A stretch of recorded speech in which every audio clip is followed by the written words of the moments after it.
Hi guys, welcome back to the channel.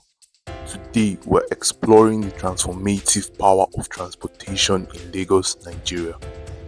The city's rail network has taken a giant leap forward with the completion of the Red Line and Blue Line projects. So let's dive into the details. Guys, please like and subscribe so you don't miss any future videos. Lagos, a city of over 20 million people, faces unique transportation challenges. The rail network aims to reduce congestion, enhance mobility, and boost economic growth. With both lines fully operational, let's examine their differences and similarities.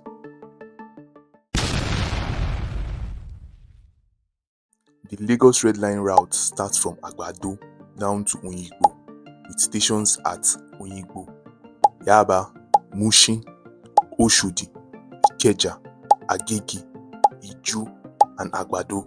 There are also future plans to connect this red line to the international airports in Lagos and also build another elevated track from Oyigbo to National Theatre to join the Blue Line train.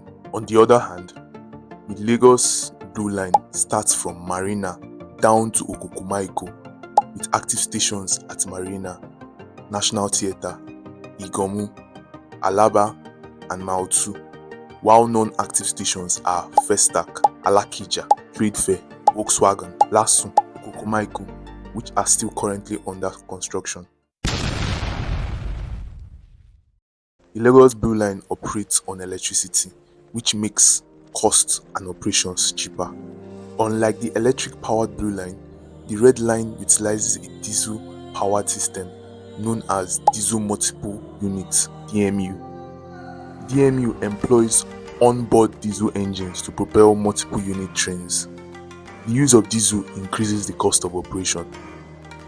Fun fact: the Ikeja Red Line train station is the biggest metro station among the newly constructed Blue Line and Red Line metro stations in Nigeria.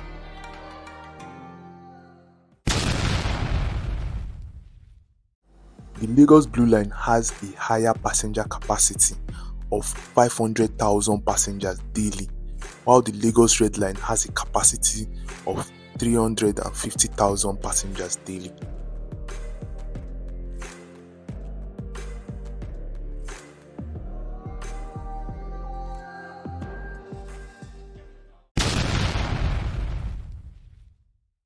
The Lagos Blue Line is slightly longer with a length of 27 kilometers, while Lagos Red Line length is 25 kilometers.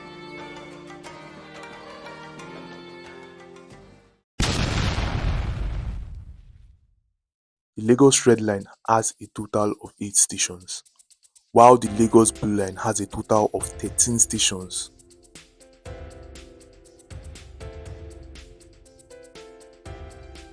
Despite challenges like funding and land acquisition, Lagos rail network is poised for growth. Future plans include expanding to other proposed rail lines such as the green, purple, yellow and orange lines. What do you guys think about the future of transportation in Lagos, Nigeria? Should other states also implement the use of trains in major cities? Let me know your thoughts down in the comment section below, and I'll see you guys in the next video.